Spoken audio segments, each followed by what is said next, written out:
شخص نے عمرہ یا حج کی حالت میں غلاف کعبہ کو چوم لیا کیونکہ غلاف کعبہ پر خوشبو لگی ہوئی ہوتی ہے اور احرام میں خوشبو لگانا منع ہے، تو کیا دم دینا واجب ہوگا یا نہیں؟ یہ بہت اہم مسئلہ ہے۔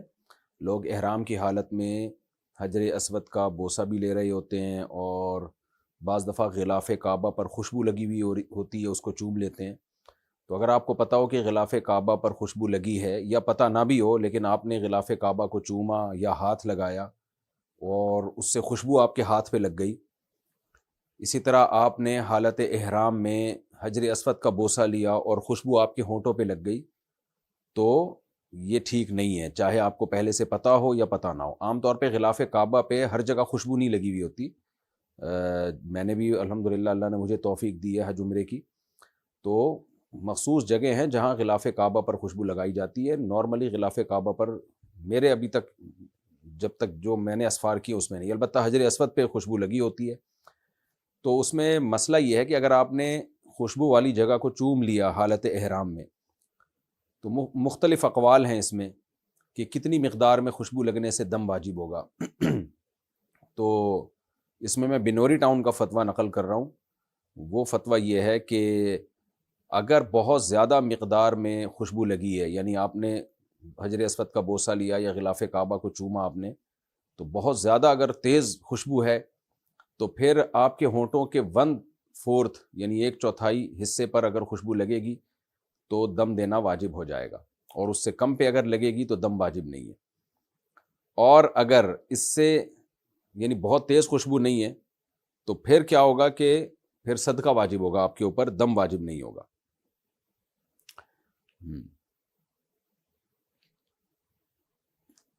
اگلا سوال ہے جی، اچھا صدقے سے کیا مراد ہے؟ صدقہ فطر۔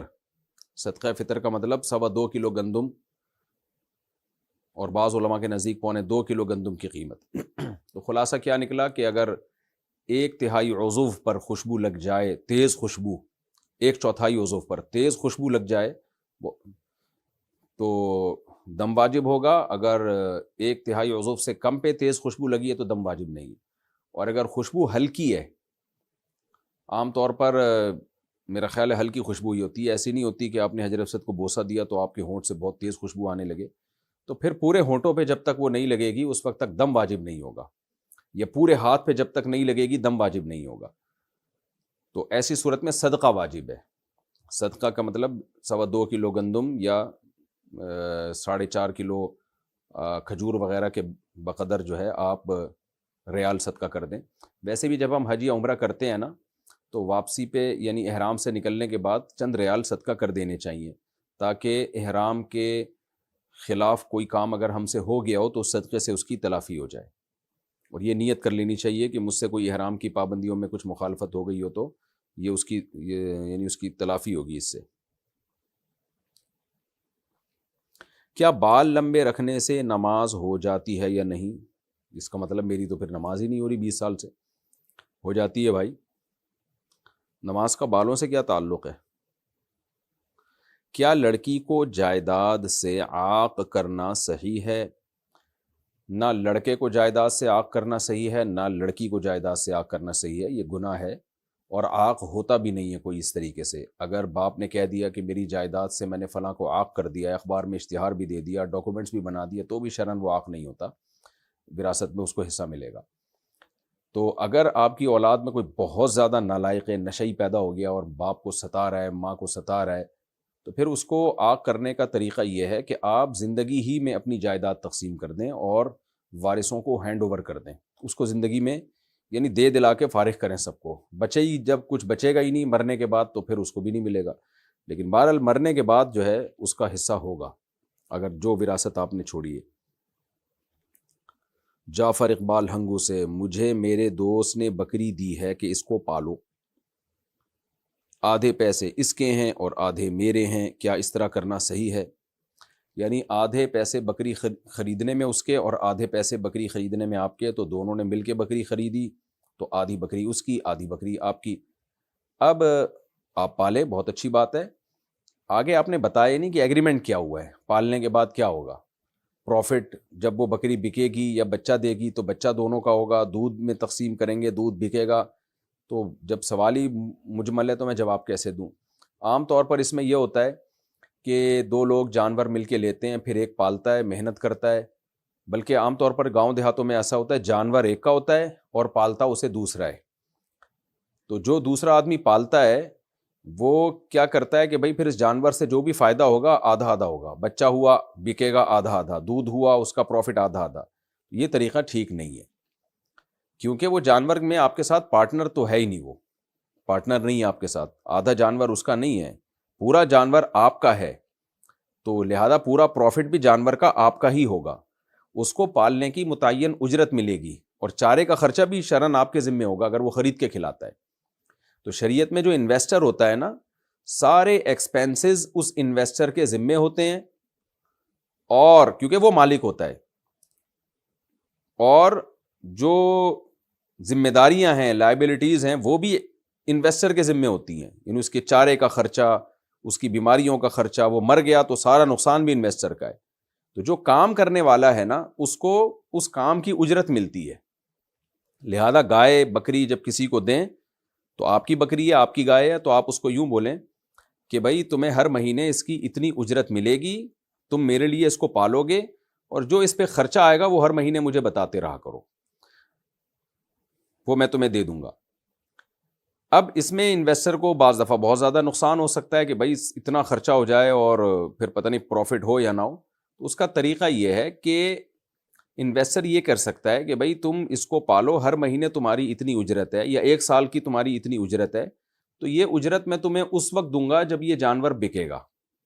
یعنی ویسے آپس میں یہ طے کر لیں، اجرت تو یہ طے کر لیں کہ ایک سال کے بعد ملے گی، اس میں تو جہالت جائز نہیں ہے. یا ہر مہینے میں تمہیں اسپیسیفک اتنا اماؤنٹ بھیجوں گا، اور اس اماؤنٹ کو ایڈجسٹ کر لیں اس بات سے کہ آپ کو کیا امید ہے کہ بھئی ایک سال میں یہ جانور کتنا پروفٹ دے دے گا یا 2 سال میں کتنا پروفٹ دے دے گا. تو اس پروفٹ کا مثال کے طور پر میں مثال سے بات سمجھاتا ہوں. آپ نے کیا کیا کہ جی ایک بچڑا خرید کے کسی کسان کو دے دیا کہ یار یہ میرا بچڑا ہے، یہ تیار کر تو 2 سال میں یہ بقرعید کے لیے تیار ہو جائے گا، اچھے داموں بکے گا. تو اب لوگ کرتے کیا ہیں کہ اچھے داموں بکے گا، لہذا جب یہ بکے گا نا تو آدھا پروفٹ تیرا آدھا میرا، بس تو پال اس کو، اب جو خرچہ کرنا ہے تو نے کر، میں نے بچڑا خرید کے تجھے دے دیا. یہ ناجائز ہے، اس میں اجرت حلال نہیں ہے.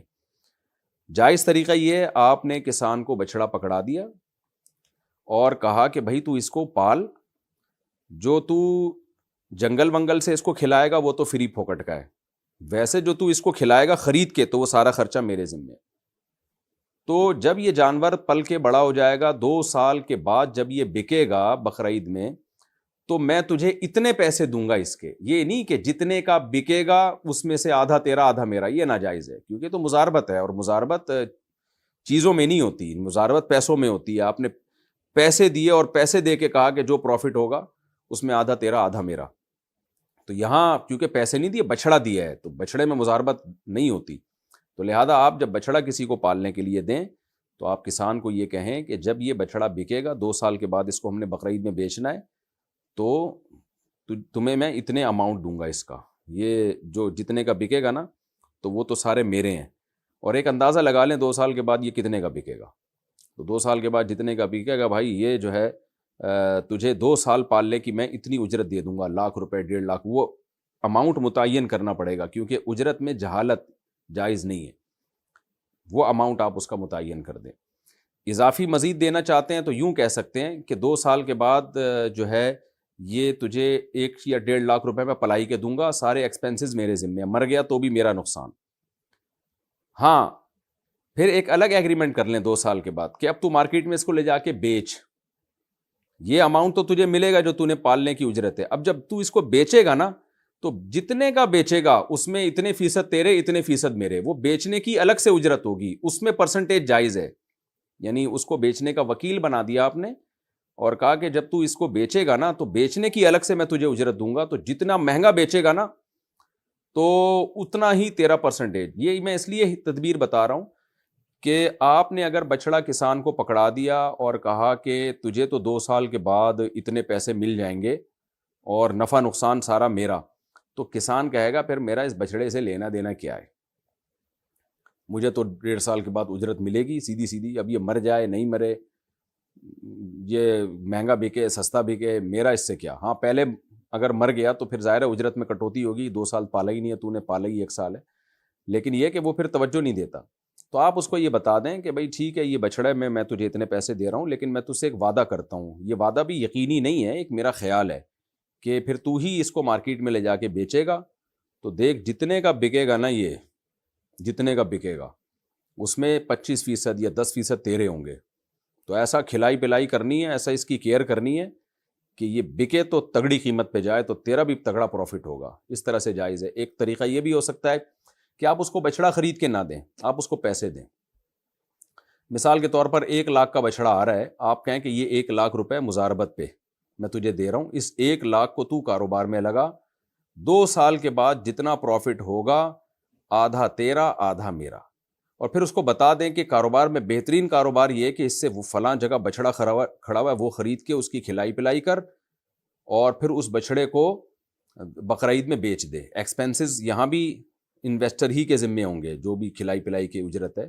اور پھر جب تو مارکیٹ میں اس کو بیچے گا تو پھر پروفٹ جتنا بھی ہوگا نا، ایکسپینسز نکال کے ہم دیکھیں گے پروفٹ کتنا ہوا ہے، تو آدھا تیرا آدھا میرا، یا 25% تیرا 75% میرا، یا 25% میرا 75% تیرا، جس طرح سے بھی ہو اس طرح سے کریں.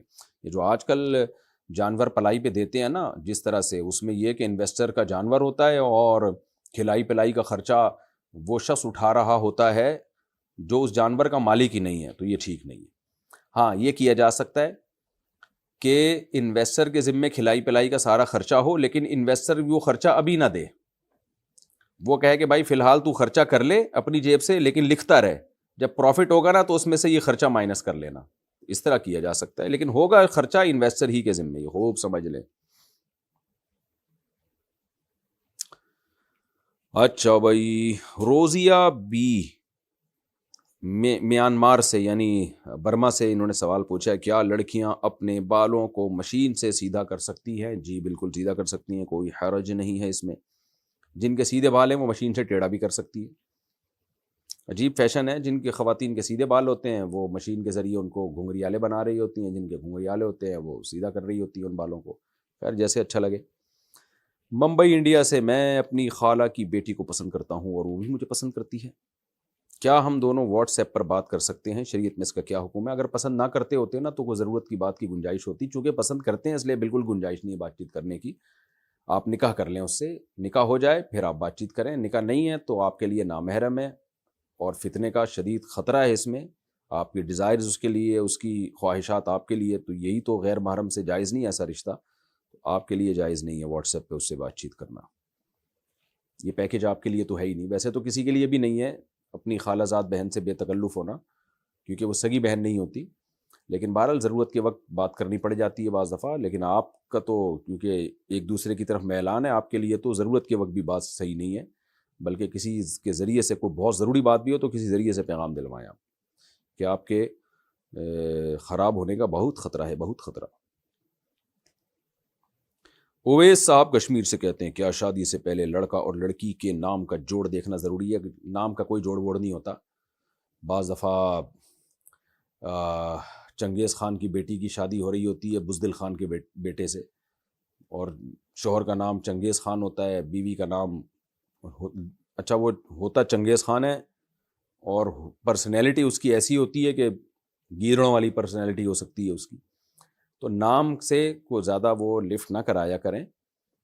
اور یہ جو ناموں کے جوڑ نکال کے دیکھ رہے ہوتے ہیں یہ شادی اس کی میچنگ کی ہے، یہ سب بیکار باتیں ہیں، توہم پرستی ہے جس سے نبی صلی اللہ علیہ وسلم نے روکا ہے. مجھے یاد ہے پرانے دور میں ایک دفعہ میں کہیں کسی کے پاس بیٹھا ہوا تھا، وہ جعلی پیر تھا، مجھے نہیں پتا تھا. تو ایک شخص آیا کہ جی میری بیٹی سسرال میں بہت پریشان ہے، تو بہت ظلم کر رہا ہے میرا داماد. تو اس جعلی پیر نے کہا کہ تمہیں میں نے بتایا تھا کہ دونوں کے پتھر ملتے نہیں ہیں، اس کے پتھر الگ ہے، اس کا پتھر الگ ہے، پتہ نہیں کیا نکالا ہوا تھا. تو میں نے تو پہلے ہی کہہ دیا تھا یہ جوڑ کی شادی نہیں ہے. تو یہ پھینکو ہوتے ہیں. بہت سے گھروں میں لڑائیاں ہوتی ہیں، بہت سے گھروں میں نہیں ہوتی، اس کا پتھر سے کوئی تعلق نہیں ہے. تو وہ آدمی ایسا عقیدت میں پاگل ہوا جا رہا تھا نا اس پیر کے، کہ یار پیر صاحب نے تو بتایا تھا کہ پتھر دونوں کی میچ نہیں کرتے. تو پیر صاحب پھینکو تھا ایک نمبر کا، اور اپنی بیوی کمبخت کی لڑکے گئی ہوئی تھی. تو ایسے لوگوں کی نا اکثر یہی ہوتا ہے، اپنی بیویاں لڑکے گئی ہوئی ہوتی ہیں. تو یہ جہالت کی چیزیں ہیں جس کو اسلام نے ختم کیا ہے. تبھی تو ہمیں بتایا گیا کہ جو کاہن کے پاس آئے، نجومی کے پاس آئے، جو اس طرح کی باتیں کرتے ہیں ستاروں اتاروں کی، تو اس نے اللہ اور اس کے رسول صلی اللہ علیہ وسلم کا انکار کیا، قرآن کا انکار کیا. حدیث کا مفہوم پیش کر رہا ہوں اپنے الفاظ میں، کیونکہ قرآن کہتا ہے غیب کا علم اللہ کے سوا کسی کو نہیں ہے. تو پتھروں سے کچھ نہیں پتہ چلتا، نہ ناموں سے پتہ چلتا ہے کہ یہ جوڑ ہے یا بے جوڑ ہے. عادتوں سے پتہ چلتا ہے، خاندان سے پتہ چلتا ہے. لہذا عادت کو، خاندان کو، فیملی کو، ان چیزوں کو فوکس کرنا چاہیے کہ خاندانی لوگ ہیں یا نہیں ہیں. خاندانی کی غیر خاندانی میں شادی ہو جائے تو بھی عذاب ہے، غیر خاندانی کی غیر خاندانی میں ہو جائے پھر چل جاتا ہے. دونوں ایک ہی جیسے ہوتے ہیں، دونوں ایک نمبر کے بدتمیز ہوتے ہیں تو گاڑی چل جاتی ہے. مسئلہ یہ بھی ہوتا ہے ایک اچھے خاندان کا اور ایک جو ہے وہ عجیب سے لوگ ہوں تو پھر مسائل کھڑے ہوتے ہیں، وہ ایڈجسٹمنٹ ہی نہیں ہوتی. اچھا میرے بھائی، مرچی کا پودا لگانا کیسا ہے؟ اور شریعت میں کیکٹس کا پودا لگانے میں کوئی برائی تو نہیں؟ کیکٹس میں نے نیٹ پہ دیکھا تو کانٹوں دار ایک پودا ہے، تو کوئی برائی نہیں بھائی. ہاں کسی کو کانٹے چبونے کی نیت سے لگائیں تو ایک الگ بات ہے، پودا کوئی بھی لگایا جا سکتا ہے. باقی مرچی کا پودا لگانا اگر غلط ہے تو میرا تو کھانے کا ٹیسٹ ہی ختم کر دیا آپ نے. کھانے میں تو ہری مرچیں بہت کھاتا ہوں بھائی، جب دعوت میں جاتا ہوں لوگ میرے سامنے ہری مرچیں لا کے رکھ دیتے ہیں، اور سالن میں پکی ہوئی ہری مرچیں الگ سے میں تلاش کر رہا ہوں، ان میں زیادہ ٹیسٹ ہوتا ہے. تو اگر پودا لگانا ہی ناجائز ہو گیا تو ہماری آپ نے زندگی کی خوشیاں چھین لی میرے بھائی. تو جائز ہے، کوئی حرج نہیں. میرا خیال ہے آپ کا مقصد یہ ہے کہ شاید کھیتوں میں تو صحیح ہو، گھر کے اندر مرچی کا پودا لگائیں گے تو ایسا نہ ہو سب کو مرچیں لگ جائیں. پودا لگانے سے مرچیں نہیں لگتی، مرچ کھانے سے مرچیں لگتی ہیں. تو اگر کوئی میری طرح کچی مرچیں کھانا شروع کر دے اور اس کو عادت نہ ہو، میری طرح عادت نہ ہو، تو پھر اس کو مرچیں لگیں گی اور پھر وہ ٹینشن دے گا. تو مرچ کا پودا لگائیں، آرگینک چیزیں کھائیں، لیکن جس کو مرچوں کی عادت نہیں ہے اس کو اچانک ہری مرچ کچی نہ کھلا دیں آپ، تو اس سے پھر اس کو مرچیں لگیں گی اور پھر وہ دوسروں کو بھی مرچیں لگائے گا. اچھا میرے بھائی، نائٹس کمپنی میں جاب کرنا حلال ہے یا حرام؟ نائٹس یہ کیا ہے بھائی؟ نائٹ شفٹ شاید مراد ہوگا، یعنی نائٹ ڈیوٹی جو کرتے ہیں. جائز ہے، کام حلال ہے تو جائز ہے. جاوید صاحب دہلی سے، انڈیا سے، میں جیسے ہی استنجا کرتا ہوں تو فوراً پیشاب کا قطرہ آ جاتا ہے، پھر دوبارہ استنجا کرنے کے بعد بھی ہلکا پھلکا قطرہ آ جاتا ہے، تو میں اس صورت میں کیا کروں؟ کیا نماز ادا ہو جائے گی؟ دیکھیں میرا ایک کلپ موجود ہے تفصیل سے، وہ آپ دیکھ لیں کہ جن کو بار بار پیشاب کا قطرہ آتا ہو وہ وضو کیسے کریں. نیٹ پہ لکھیں گے نا، یہ آ جائے گا، میرا نام لکھ کے سرچ کریں گے آ جائے گا، وہ کلپ آپ دوبارہ دیکھ لیں. محمد سہیل انڈیا سے، شیئر مارکیٹ میں پیسہ لگانا جائز ہے یا نہیں؟ جائز ہے، اس شرط کے ساتھ کہ جس کمپنی کے شیئر آپ خرید رہے ہیں وہ کمپنی جائز چیزوں کو خریدتی اور بیچتی ہو. جیسے شراب کی کمپنی ہے، اس کے شیئر خریدنا جائز نہیں ہے. سودی بینکوں کی کمپنی کے شیئر خریدنا جائز نہیں ہے. تو اس طرح کی کوئی بھی کمپنی جن کا کام ہی حرام ہے ان کے شیئر خریدنا جائز نہیں ہے، باقی ان کے جائز ہے. اچھا اس میں ایک بات یہ بھی ہے، بعض کمپنیاں جب وجود میں آتی ہیں تو ان کے پاس ایسٹس نہیں ہوتے، صرف لوگوں کی رقمیں ہی ابھی جمع ہوئی ہوتی ہیں. تو ایسی کمپنی کا اگر شیئر خریدا تو پھر اس فیس ویلیو پہ تو آپ بیچ سکتے ہیں، پروفٹ کے ساتھ نہیں بیچ سکتے، کیونکہ اس شیئر کے پیچھے، اس حصے کے پیچھے کوئی ایسٹ ہوتے نہیں ہیں، صرف رقم ہی ہوتی ہے. تو وہ شیئر بیچنا اصل میں وہ رقم کو رقم کے بدلے میں بیچنا کہلائے گا. اور شریعت کا حکم یہ ہے کہ جب آپ کرنسی کو اسی جنس کی کرنسی میں بیچیں، جیسے پاکستانی روپیے کو پاکستانی روپے میں بیچیں، ڈالر کو ڈالر کے بدلے میں، تو برابری ضروری ہے، پھر اس میں کمی بیشی جائز نہیں ہے.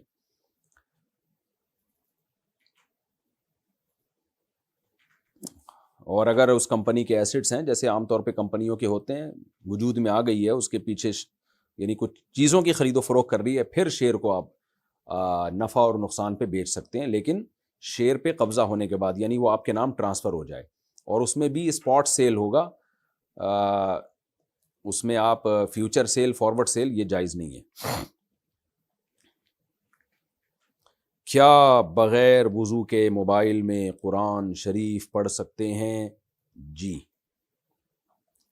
اظہر صاحب عمر کوٹ سے، کیا امام کے پیچھے سمیع اللہ لمن حمیدہ کہہ سکتے ہیں؟ کسی نے کہہ دیا تو گناہ نہیں ہے، لیکن خلاف سنت ہے۔ امام کہے گا سمیع اللہ لمن حمیدہ، آپ صرف یہ کہیں گے ربنا لک الحمد یا ربنا لک الحمد حمدا کثیرا طیبا مبارکا فی، یہ بھی کہہ سکتے ہیں۔ زوجہ منصور، کیا بخاری شریف کو حیض یا نفاس کی حالت میں پڑھا یا ہاتھ لگایا جا سکتا ہے؟ جی جا سکتا ہے۔ احتیاط، اگر کوئی بہت زیادہ حدیث کا ادب کرے تو بہت اچھی بات ہے، لیکن بہرحال جائز ہے۔ کیا حافظ قرآن پینٹ شرٹ پہن سکتا ہے؟ آج کل تو مارکیٹ میں بہت، ہمارے بچپن میں ایک حافظ قرآن تھا، پہلے رواج ہی نہیں تھا کوئی حافظ قرآن پینٹ بھی پہنے، وہ اسنوکر کھیلتا، ڈبو کھیلتا اور پھر پینٹ شرٹ بھی پہنتا، تو اس کو لوگ ڈسکو ملا کہتے تھے۔ تو دیکھیں، علماء کا لباس ہمیشہ سے ڈھیلا ڈھالا رہا ہے۔ سعودی عرب میں آپ جائیں، وہاں کے علماء جبہ پہنتے ہیں، مسقط کے علماء ایک خاص قسم کی عبایا جبہ ہے، بڑا خوبصورت ہوتا ہے۔ قطر میں، پوری دنیا میں ایسا ہی ہے۔ تو یہاں پاکستان میں علماء مشائخ اکثر شلوار قمیض پہنتے ہیں، کلیوں والا کرتا پہنتے ہیں۔ تو لباس اپنے کلچر والا ہی پہننا چاہیے، اور وہ لباس جو علماء صلحاء میں رائج ہو۔ باقی پینٹ شرٹ پہننا بھی جائز ہے، ناجائز نہیں ہے، لیکن افضل یہی ہے کہ آپ ڈھیلا ڈھالا لباس پہنے جو علماء صلحاء کا عام طور پر لباس دنیا میں رائج ہے۔ مفتی صاحب، میں کاروبار کرنا چاہتا ہوں لیکن میرے والد مجھے جاب کروانا چاہتے ہیں، کیونکہ اللہ پاک نے کاروبار میں برکت رکھی ہے، تو کیا میں والد کی اجازت کے بغیر کاروبار شروع کر سکتا ہوں؟ کر سکتے ہیں، جائز ہے، لٹیا نہ ڈبو دینا، کیونکہ کاروبار ہر ایک کا کام ہے نہیں، بہت محنت چاہیے، بہت حوصلہ چاہیے۔ لوگ کاروبار شروع کرتے ہیں، سب سے پہلی حماقت یہ کرتے ہیں، دوسرے کو پیسہ پکڑا دیتے ہیں، لے بھائی میں تیرے ساتھ انویسٹ کر رہا ہوں، تو گئے بس اسی دن سے جو ہے نا، آپ ایصال ثواب کر لو بس کاروبار کے لیے کہ گیا ہی ہے۔ تو اپنے پیسوں سے کرنا ہے کام، خود کرنا ہے، اور وہ کام کریں جس کا پہلے کہیں تجربہ ہو۔ اپنے آپ کو تجربے کی بھینٹ نہ چڑھائیں، کیونکہ تجربہ آ جائے گا، پیسہ ختم ہو جائے گا آپ کے پاس کچھ وقت کے بعد، آپ کہیں گے بھائی تجربہ ہے میرے پاس، پیسے نہیں ہیں، کیونکہ پیسے سارے تجربے کی بھینٹ چڑھ گئے ہوں گے۔ تو میرا کام لوگوں کو کاروباری مشورے دینا نہیں ہے، لیکن کچھ تجربے تو شیئر کر سکتا ہوں نا۔ لیکن جب بھی کوئی کاروبار کرنا ہو نا، تو پہلے ایسی جگہ اس سیٹھ کے ساتھ ملازمت کریں جو وہ کاروبار کر رہا ہو، وہاں جاب کر کے وہ کاروبار سیکھیں، دیکھیں کیسے چیزوں کو بیچا جاتا ہے، کہاں سے مال اٹھایا جاتا ہے۔ آپ نے فرنیچر کا کاروبار کرنا ہے تو کسی فرنیچر کمپنی میں یا کسی بڑی دکان جہاں فرنیچر کا بزنس ہو رہا ہو، کچھ دن وہاں جاب کریں، آپ سمجھیں۔ الیکٹریشین آپ نے بننا ہے تو آپ پہلے کسی الیکٹریشین کے ساتھ جاب کریں۔ کوئی بھی کام جب ہوتا ہے نا تو پہلے کہیں جاب کر کے اس کو سیکھا جاتا ہے، اس کے نشیب و فراز سے انسان واقف ہوتا ہے، پھر جا کے وہ کاروبار کرتا ہے۔ ہمارے یہاں لوگوں کو موٹیویشنل اسپیکر کاروبار کی اتنی ترغیب دیتے ہیں، آتا واتا کچھ ہے نہیں، اور بڑے بڑے کاروباری لوگ اس فیلڈ میں پہلے سے پڑے ہوئے ہوتے ہیں، تو آپ کا بیڑا غرق ہو جاتا ہے، پھر روتے ہیں، خودکشیوں کی طرف آتے ہیں، پھر بھیک مانگتے ہیں، میرا اتنا پیسہ ڈوب گیا۔ ابھی بیچارہ پرسوں ایک بندہ آیا، میرا کاروبار میں اتنے لاکھ ڈوب گئے، لوگوں سے قرضہ چڑھ گیا۔ میں نے کہا بھائی آپ نے کیا کیوں؟ قرضہ لے کے تو کرنا ہی نہیں ہے، دوسروں کے پیسوں پہ تجربے، یہ کون سی انسانیت ہے بھائی؟ تو ہر آدمی فنٹر بننے کی کوشش کر رہا ہے۔ کاروبار میں یقیناً برکت ہے، شریعت کاروبار کو، بزنس کو زیادہ ترجیح دیتی ہے۔ صحابہ بزنس کیا کرتے تھے عام طور پر، اور نبی صلی اللہ علیہ وسلم کی سنت بھی ہے کاروبار کرنا، آپ نے بھی بزنس کیا ہے، کاروبار کیا ہے۔ حضرت خدیجہ آپ کی پہلی زوجہ، وہ کاروبار کرتی تھیں، تو برکت اللہ نے بے شک رکھی ہے، لیکن ہر شخص کو سب کچھ نہیں ملتا، تو اللہ نے کچھ لوگوں میں صلاحیت نہیں رکھی، کچھ کو تجربہ نہیں دیا، تو اس لیے والد صاحب کی بات کو بھی سیریسلی آپ، میں نے تو شرعی مسئلہ بتا دیا کہ کر سکتے ہیں آپ کاروبار، لیکن والد صاحب کا تجربہ زیادہ ہوتا ہے، ان کو ڈر بھی زیادہ ہوتا ہے کہ بیڑا ہی نہ غرق کر دے، تو اس لیے والد صاحب کا بہرحال مقام اور ایک مرتبہ ہے، تو ان کی بات کو سیریسلی آپ اس پہ غور کر لیں ایک دفعہ، ورنہ ابا ہی سے چماٹے کھاؤ گے کل جا کے پھر۔ احمد صاحب انڈیا سے، اگر بتی پر دم کر کے پڑھنا کیسا ہے؟ ہاں، کیوں اس کی تکلف کی ضرورت کیا ہے؟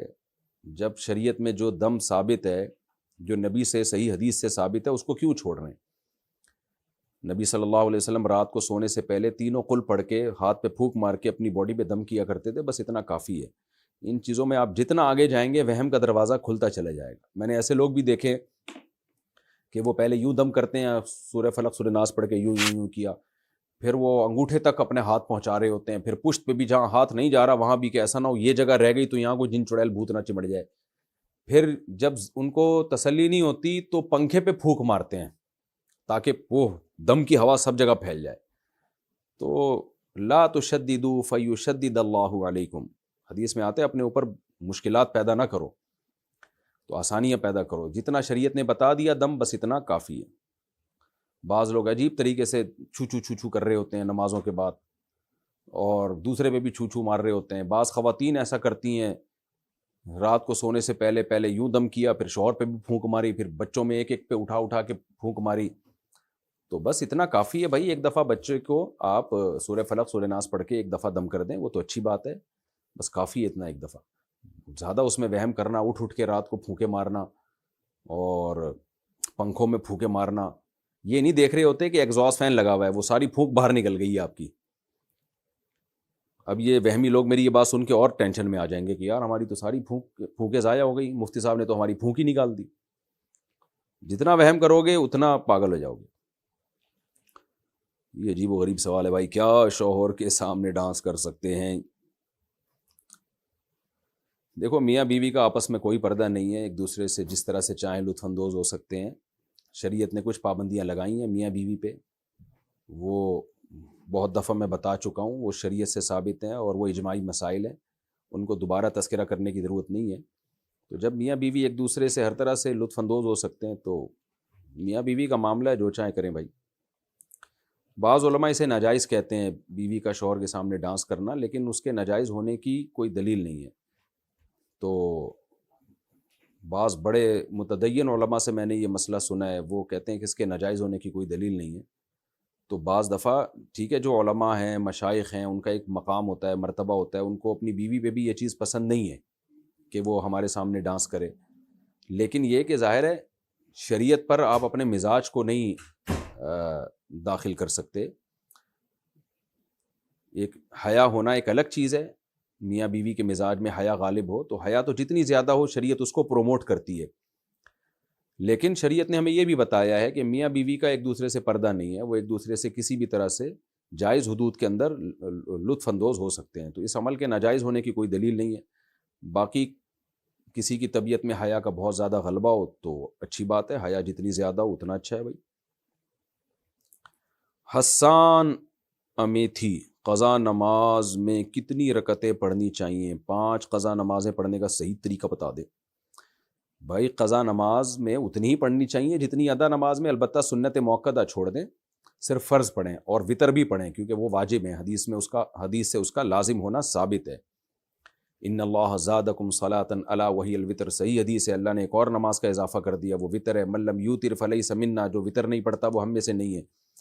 تو اس لیے دو رکعت فجر کی، ہاں جو نمازیں سفر میں قضا ہوئی ہیں اگر ان کو آپ اپنے مقام پہ پڑھیں گے تو وہ 2 رکعتیں ہی رہیں گی، وہ 4 نہیں ہو جائیں گی، اور جو نمازیں آپ کی مقام پہ قضا ہوئی ہیں وہ اگر سفر میں قضا پڑھیں گے تو 4 رکعتیں ہی پڑھیں گے آپ اس میں۔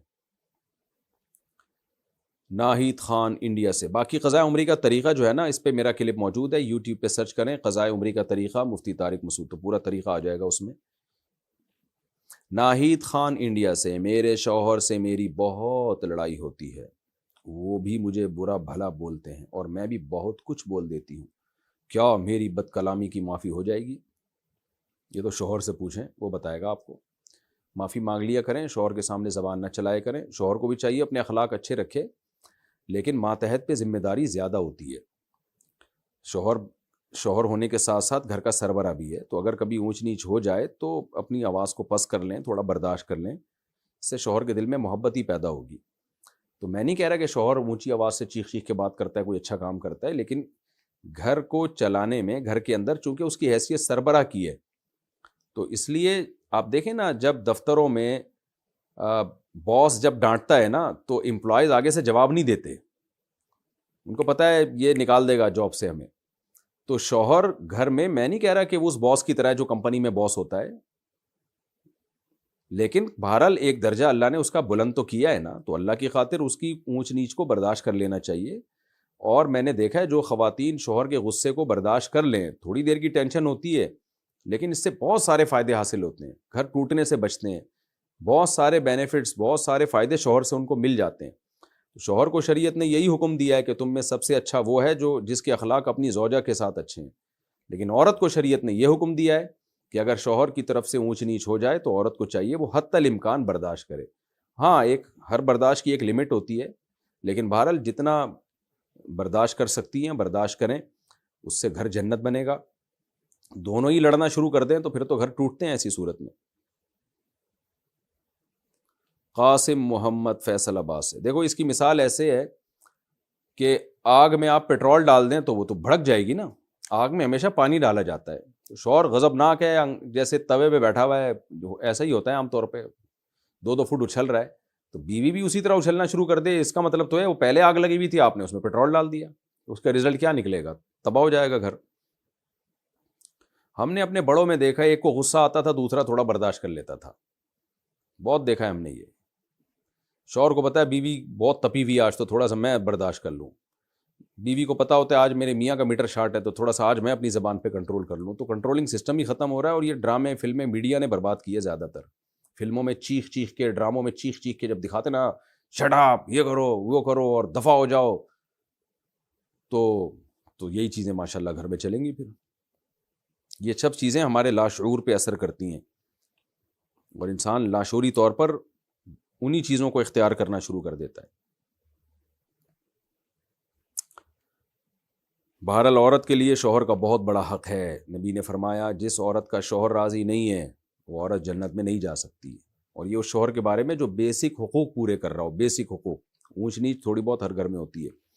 قاسم محمد فیصل آباد سے، میں عالم بن کر فارغ ہوا ہوں. میرا یوٹیوب پر چینل بنانا اور اس پر بیانات اور نعتوں کی ویڈیوز اپلوڈ کرنا کیسا ہے؟ جائز ہے، لیکن جو نئے نئے عالم بن کے فارغ ہوتے ہیں ان کو میں ایک بڑوں کی نصیحت نقل کر رہا ہوں، میں تو چھوٹا آدمی. وہ یہ کہ یہ جو چینل وینل ہے نا اور میڈیا پہ آنا، اس کے جہاں بہت فائدے ہیں وہاں بہت سائیڈ ایفیکٹ بھی ہیں. جب آپ کی تربیت نہیں ہوتی اور آپ چینل پہ آ کے مشہور ہو جاتے ہیں تو آپ کے بگڑنے کا خطرہ بہت زیادہ ہوتا ہے. مجھے یاد ہے جب میں سادسہ میں تھا تو مجھے ایک مسجد کی امامت مل گئی اور بڑی زبردست مسجد تھی. تو انہوں نے مجھے بلایا، لیکن ہمارے شیخ و مرشد نے، پیر و مرشد نے مجھے منع کر دیا. انہوں نے کہا ابھی تم بچے ہو اور ابھی سے مسجد کی امامت سنبھالو گے تو لوگ عقیدت میں ہاتھ پاؤں چومیں گے اور لوگ ارد گرد حلقہ لگا کے بیٹھیں گے، تو تمہارے بگڑنے کا اندیشہ ابھی زیادہ ہے. ابھی یہ کام مت کرو، صرف بیانات کر سکتے ہو، فی الحال اتنی بڑی ذمہ داری نہ لو. تو بعض دفعہ یہ خطرہ ہوتا ہے، یہ حقیقت ہے. تو خواتین میں جب بیان شروع کرنے کا ارادہ ہوا تو حضرت نے باقاعدہ مجھے پرمیشن دی تھی کہ آپ خواتین میں بیان کر سکتے ہو. اگر پرمیشن نہ دیتے تو میں نہیں کرتا. اب شیطان تو کہتا ہے کہ نہیں پوری دنیا گمراہ ہو رہی ہے، اصلاح کرو. بھائی مسئلہ یہ ہے کہ آپ کے بھی تو بگڑنے کا اندیشہ ہے. خواتین میں جب آپ بیان کرتے ہیں تو خواتین مسائل بھی پوچھتی ہیں، پھر رابطے ہوتے ہیں، پھر بگڑنے کا اندیشہ ہوتا ہے آدمی. تو اس لیے بڑوں کی کسٹڈی میں آئیں، پہلے کسی شیخ سے اصلاحی تعلق قائم کریں، اپنی اصلاح کرائیں، اس کے بعد چینل پہ آئیں آپ. تو چونکہ مشہور ہوں گے تو لوگ ہاتھ پاؤں چومیں گے، اشارے کریں گے، وہ جا رہا ہے، وہ صاحب وہ جو ٹی وی میں آتے تھے وہ جا رہے ہیں.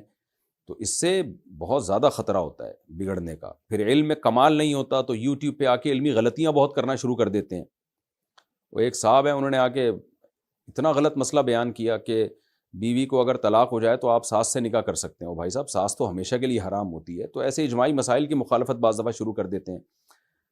تو مدارس کے طلبہ سے اس بات کا تو کم خطرہ ہے کہ مسائل غلط بتائیں گے، کیونکہ اس میں تو ان کو پتہ ہوتا ہے بڑے ہماری پکڑ کریں گے، لیکن حب جاہ پیدا ہونے کا خطرہ بہت زیادہ ہوتا ہے. تو اس لیے یوٹیوب چینل ضرور بنائیں. میڈیا پہ آنا وقت کی ضرورت ہے، لیکن کسی شیخ سے اصلاحی تعلق قائم کریں، تبلیغ میں وقت لگائیں، اصلاح ہو، حب جاہ حب مال ختم ہو. پیسوں کی لالچ اور تکبر اور شہرت کی لالچ، یہ لالچ پہلے ختم کریں پھر آئیں مارکیٹ میں.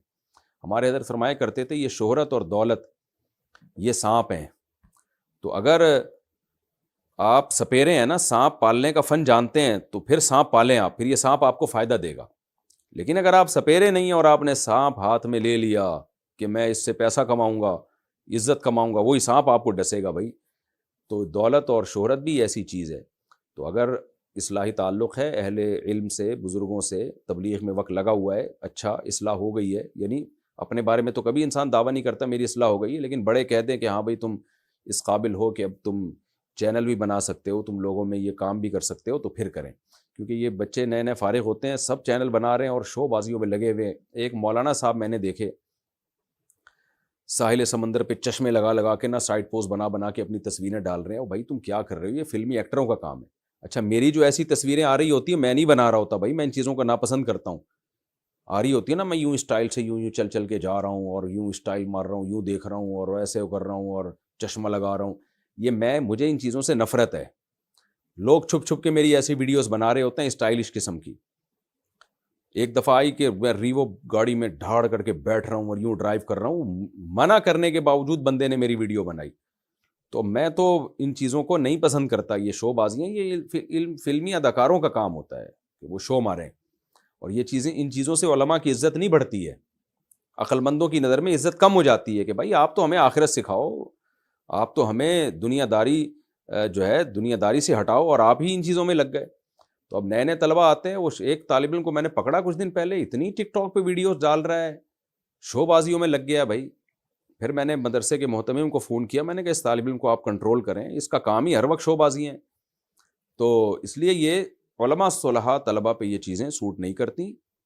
تو جب تھوڑا سا میچور ہو جائیں نا پھر یہ کام کریں، اور پھر ضرور کریں، یعنی یوٹیوب پہ آئیں، بیانات اپلوڈ کریں، پھر ضرور کریں.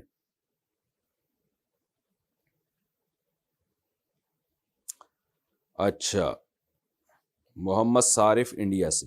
میں جس کمپنی میں کام کرتا ہوں وہاں پر کمپنی کی طرف سے دیوالی کے تحفے اور مٹھائی وغیرہ ملتے ہیں، کیا وہ لینا جائز ہے؟ جائز ہے، وہ دے رہے ہیں. اب آپ انکار کرو گے تو کمپنی والے بولیں گے یہ کیا کر رہا ہے، لے لیں خود سے، تو لے کے رکھ لیں اس کو. اب کوئی ہندو آپ کو گفٹ دے رہا ہو تو یہ تو نہیں کہ آپ اس کا گفٹ واپس کر دیں، یہ تو بد اخلاقی سمجھی جاتی ہے. خود سے بڑھ چڑھ کے آپ نہ جائیں دیوالی میں اور ان کو مبارکباد نہ دیں، کیونکہ جو بھی کسی کی مذہبی رسم ہوتی ہے ان مذہبی رسومات میں ہمیں شرکت کی اجازت نہیں ہے. نہ بائیکاٹ کریں، نہ اس میں شرکت کریں، ریزرو رہیں آپ. مفتی صاحب میں نماز کے دوران قراءت کے بجائے کبھی کوئی دعا پڑھنے لگتا ہوں تو کیا اس سے سجدہ سہو ہوگا؟ اگر فرض نماز کی پہلی 2 رکعتوں میں آپ نے دعائیں پڑھنا شروع کر دیں قراءت کے بجائے تو سجدہ سہو لازم ہوگا اور قراءت کرنی پڑے گی آپ کو. لیکن اگر فرض کی تیسری اور چوتھی رکعت میں آپ نے دعا پڑھ لی تو کوئی حرج نہیں. اور سنتوں میں، نوافل میں تو ہر رکعت میں قراءت کرنا واجب ہے.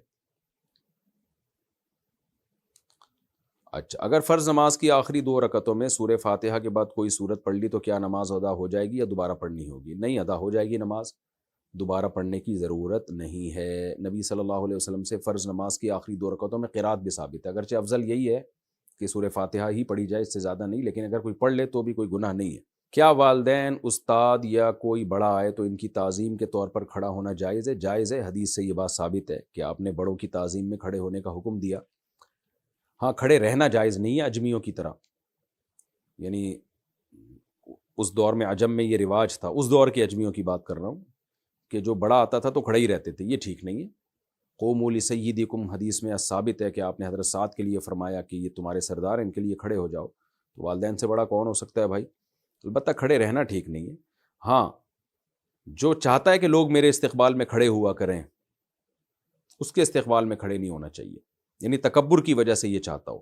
اگر ادب سکھانے کے لیے چاہتا ہو اپنے چھوٹوں کو پھر تو ٹھیک ہے. جیسے باپ یہ چاہتا ہو کہ میں جب گھر میں آؤں تو میرے بچے میرے استقبال میں کھڑے ہوں، اور باپ کا مقصد بچوں کو ٹینشن دینا یا تکبر نہ ہو بلکہ ادب تمیز سکھانا ہو، تو بھی ٹھیک ہے. لیکن اگر جو تکبر کے لیے چاہتا ہے، بعض ہوتے ہیں پیر اور ان کے ہر وقت ناک میں مکھی بٹھا کے رکھتے ہیں، تو تکبر ہوتا ہے ان کے اندر، جو جاہل پیر ہیں ان کی بات کر رہا ہوں، تو ایسے لوگوں کے استقبال میں نہیں کھڑے ہونا چاہیے. کیا قرآن کی آیت کا اسٹیٹس لگا سکتے ہیں کیونکہ لوگ اسے بغیر وضو دیکھتے اور چھوتے ہیں؟ لگا سکتے ہیں بھائی، اس میں کوئی حرج نہیں ہے.